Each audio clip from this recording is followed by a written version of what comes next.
Hello అండి, welcome back to Venus kitchen. పిండిని ఉడికించే పని, చేత్తో ఒత్తే పని లేకుండా చాలా సింపుల్ ప్రాసెస్‌లో అప్పాలను ఎలా ప్రిపేర్ చేసుకోవచ్చో ఈరోజు వీడియోలో చూద్దామండి.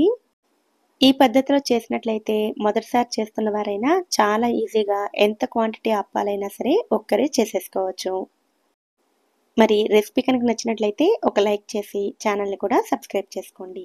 ఈ అప్పాలని ప్రిపేర్ చేయడం కోసం ముందుగా ఒక బౌల్లోకి 1 కప్పు వరకు గోధుమ పిండిని వేసుకోవాలి.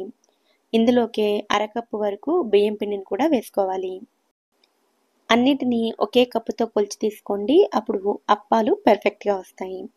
ఇందులోకే చిటికెడు ఉప్పు, హాఫ్ టీ స్పూన్ యాలకుల పొడి, హాఫ్ టీ స్పూన్ నెయ్యి కూడా వేసుకుని వీటన్నిటిని బాగా కలుపుకోవాలి. నెయ్యి అంతా పిండికి బాగా పట్టేటట్లుగా రబ్ చేస్తూ కలుపుకోండి. ఇలా మొత్తం అంతా కలిపేసుకున్న తర్వాత ఈ పిండిని కొద్దిసేపు పక్కన పెట్టుకోండి. తర్వాత మరొక గిన్నెను తీసుకుని అందులోకి 3/4 కప్పు వరకు బెల్లం తురుమును వేసుకోవాలి. ఇందులోనే 3/4 కప్పు వరకు నీళ్ళను కూడా వేసుకోవాలి. బెల్లం, నీళ్లు సమాన క్వాంటిటీలో తీసుకోండి. ఇప్పుడు ఈ గిన్నెను స్టవ్ మీద పెట్టుకుని ఈ బెల్లాన్ని కరిగించుకోవాలి. బెల్లం కరిగితే సరిపోతుందండి, ఎటువంటి పాకం రావాల్సిన అవసరం లేదు. ఇలా బెల్లం పూర్తిగా కరిగిపోయిన తర్వాత స్టవ్ ఆఫ్ చేసుకుని ఈ బెల్లం నీళ్లను ముందుగా కలిపి ఉంచుకున్న పిండిలోకి వడకట్టుకుని తీసుకోవాలి. ఇలా వడకట్టుకుని తీసుకోవడం వల్ల బెల్లంలో ఏమైనా నెలకలు ఉంటే అవి పోతాయి. ఇప్పుడు ఈ నీళ్ళంతా కూడా పిండిలోకి బాగా కలిసేటట్లుగా కలుపుకోవాలి. ముందు నీళ్లు వేడిగా ఉంటాయి కాబట్టి స్పూన్తో కలుపుకోండి. కొంచెం వేడి తగ్గి చేత్తో తాగగలిగే వేడికి వచ్చిన తర్వాత పిండిని ఇలా చేత్తోనే బాగా కలుపుకోవాలి. బెల్లాన్ని, నీళ్ళని కరెక్ట్ క్వాంటిటీలో తీసుకున్నట్లయితే నీళ్లు ఎక్కువ తక్కువ కాకుండా పిండికి కరెక్ట్గా సరిపోతాయి. ఇలా పిండిని కలుపుకున్న తర్వాత మళ్ళీ ఒక హాఫ్ టీ స్పూన్ నెయ్యిని వేసుకుని కలుపుకున్నట్లయితే ఉండలను చేసుకునేటప్పుడు పిండి చేతికి అంటుకోకుండా ఈజీగా చేసుకోవచ్చు. ఇలా సాఫ్ట్ చపాతీ ముద్దలాగా పిండిని కలుపుకొని మూత పెట్టుకుని ఈ పిండిని ఒక్క 10 నిమిషాల పాటు పక్కన పెట్టుకోవాలి. 10 నిమిషాల తర్వాత పిండి కొద్దిగా నానుతుంది. ఇప్పుడు మళ్ళీ పిండిని ఒకసారి బాగా కలుపుకోవాలి. కలుపుకున్న తర్వాత చిన్న చిన్న పిండి ముద్దలను తీసుకుని రౌండ్ బాల్స్లా చేసుకోవాలి. పిండిని నీళ్ళల్లో ఉడికించి చేసిన లేదా ఇలా బెల్లం నీళ్ళు వేసి చేసిన టేస్ట్లో ఎటువంటి మార్పు ఉండదండి. ఎలా చేసినా కూడా టేస్ట్ ఒకలాగే ఉంటుంది. ఇలాగే మొత్తం పిండితోటి బాల్స్ని రెడీ చేసుకున్న తర్వాత ఏదైనా ఆయిల్ కవర్ని కానీ లేదా పాలిథిన్ కవర్ని కానీ తీసుకుని పైన కొద్దిగా ఆయిల్ని అప్లై చేసుకోండి.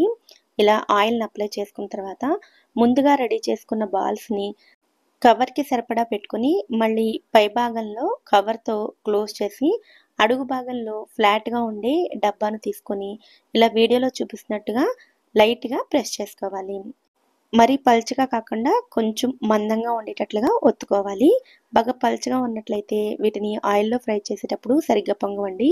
ఇలా కొంచెం మందంగా ఉన్నట్లయితే చక్కగా పొంగుతాయి. అలాగే వీటిని ఒత్తుకునేటప్పుడు కరెక్ట్ రౌండ్ షేప్లోకి రావాలంటే డబ్బాను ఇలా రౌండ్గా తిప్పినట్లయితే చక్కగా అన్నీ కూడా కరెక్ట్గా రౌండ్ షేప్లోకి వస్తాయి. ఇలాగే అన్నిటినీ ప్రిపేర్ చేసుకోండి. ఇప్పుడు స్టవ్ మీద డీప్ ఫ్రైకి సరిపడా ఆయిల్ని వేడి చేసుకుని నూనె బాగా వేడైన తర్వాత మంటను మీడియం ఫ్లేమ్లో పెట్టుకుని ముందుగా రెడీ చేసుకున్న అప్పాలను నూనెకి సరిపడా వేసుకుని మీడియం ఫ్లేమ్లోనే రెండు వైపులా కూడా మంచి రంగు వచ్చేంత వరకు ఫ్రై చేసుకుని తీసుకోవాలి. ఈ పద్ధతిలో ఈ మెజర్మెంట్స్తో కనుక అప్పాలను ప్రిపేర్ చేసినట్లయితే ఆయిల్లో ఫ్రై చేసేటప్పుడు అప్పాలన్నీ కూడా ఇలా చక్కగా పొంగుతాయి. ఇలా రెండు వైపులా కూడా మంచి రంగు వచ్చిన తర్వాత వీటిని ఆయిల్లో నుంచి తీసుకుని ఇలా మరొక గరిటెతోటి ఎక్స్ట్రా ఆయిల్ అంతటిని కూడా ప్రెస్ చేసి తీసేసుకోవాలి. అప్పాలను ఇలా గరిటెలతోటి ఒత్తైనా తీసుకోవచ్చు, లేదంటే ఇలా గరిటెలతో ఒత్తకుండా డైరెక్ట్గా ఆయిల్లో నుంచి తీసుకుని టిష్యూ పేపర్ పైన సరే వేసుకోవచ్చు. ఇలాగే మిగిలిన అన్నిటినీ కూడా ప్రిపేర్ చేసుకోండి. ఇలా ప్రిపేర్ చేసిన ఈ అప్పాలు మీకు 3-4 రోజుల వరకు కూడా ఫ్రెష్గా ఉంటాయి. పైన క్రిస్పీగా, లోపల సాఫ్ట్గా చాలా చాలా టేస్టీగా ఉంటాయి. దేవుడికి నైవేద్యం పెట్టాలన్నా లేదా స్వీట్ తినాలనిపించినా ఒక 20 నిమిషాల్లో చాలా ఈజీగా ఈ అప్పాలను ప్రిపేర్ చేసుకోవచ్చు.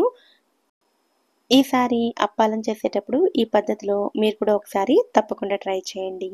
ఈ వీడియో కనుక మీకు నచ్చినట్లయితే వీడియోని లైక్ చేసి ఛానల్ని కూడా సబ్స్క్రైబ్ చేసుకోండి.